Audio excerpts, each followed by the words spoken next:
బాగున్నా. బాగా బాగా బిజీ అయిపోయారు కదా అసలు.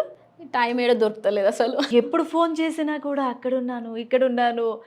అలా బిజీ అవ్వాలని మేము కోరుకుంటున్నాము. కాకపోతే ఇన్ని రోజులు ఫుల్ ఖాళీగా ఉన్నా అసలు యాక్చువల్గా. అప్పుడు పట్టించుకోలేదు జనాలు. అదే చెప్తున్నా, ఫుల్ ఖాళీగా ఉన్నా. సడన్ గా పని అయ్యేసరికి ఏవి ఎక్కడ పెట్టాలో ఏం చేయాలో అర్థమైతలే. ఆగమాగం జగన్నాథం. ఓకే. నిజంగా పంచులు కూడా బాగా వేస్తున్నారు. పంచ్. యాక్చువల్లీ ఫస్ట్‌లో మిమ్మల్ని జ్యూరీ మెంబర్స్ అరటి తొక్క అన్నారు. కానీ ఇప్పుడు అగ్గి రవ్వ అయిపోయారు. ఎలా అనిపిస్తుంది?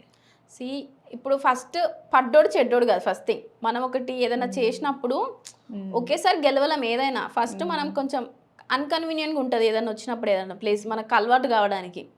ఫస్ట్ నాకు వర్స్ట్ ఇచ్చిర్రు. సో వర్స్ట్ చేయగానే నాకు ఎందుకు ఇచ్చిర్రు అని అనిపించింది ఫస్ట్ థింగ్. ఎందుకంటే అక్కడ నాకంటే పర్ఫార్మ్ చేయని వాళ్ళు ఉన్నారు. బికాస్ ఐ హావ్ డన్ ఇంకా నేను చాలా బాగా చేసినానే అనిపించింది. నేను ఎందుకు రేజ్ చేయలేదు ఆ వాయిస్ అనిపించింది. ఎందుకంటే స్టేజ్ కొత్త, జడ్జెస్ ఉన్నారు, అందరు ఉన్నారు. కొంచెం భయం అవుతుంది కదా ఎవరికైనా కానీ. అయితే లేదని చెప్తారులే అందరు, కానీ అవుతుంది ఆడ. నేను ఆర్గానిక్గానే చెప్తా. సో అయింది. తర్వాత బయటకు వచ్చాక ఏం లేదు నాకు ఇలా చేసి ఇప్పుడు మీరు వ్యూవర్ గా చూసినప్పుడు ఏమనిపిస్తుంది, ఏంది మీ మాట్లాడతలే, డిఫైన్ చేసుకుంటలే అని అనిపిస్తుంది కదా.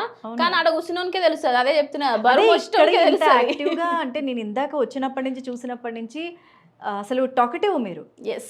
అసలు ఎంత ఎనర్జీగా ఉన్నారు. అక్కడ ఎందుకు డల్గా షోలో ఏంటో ఒక మూల పడేసినట్టు అక్కడ సైడ్కి అలా కూర్చున్నట్టు అనిపించేవాళ్ళు. మాకు అలా చూపించారా, మీరు అలాగే ఉన్నారు అక్కడ? అట్లా అస్సలు లేను. అక్కడ మీకు వచ్చింది మా బయట టాక్, రివ్యూవర్స్ కూడా చెప్పారు కదా హైపర్ యాక్టివ్. మేము పొద్దుగాల 6:30 పోయినాం అనుకుంటా పిలిచినప్పుడు అన్నపూర్ణకి. నైట్ 1కి జరిగిన ఇంటర్వ్యూ నాకు అది 1-on-1 జరిగింది.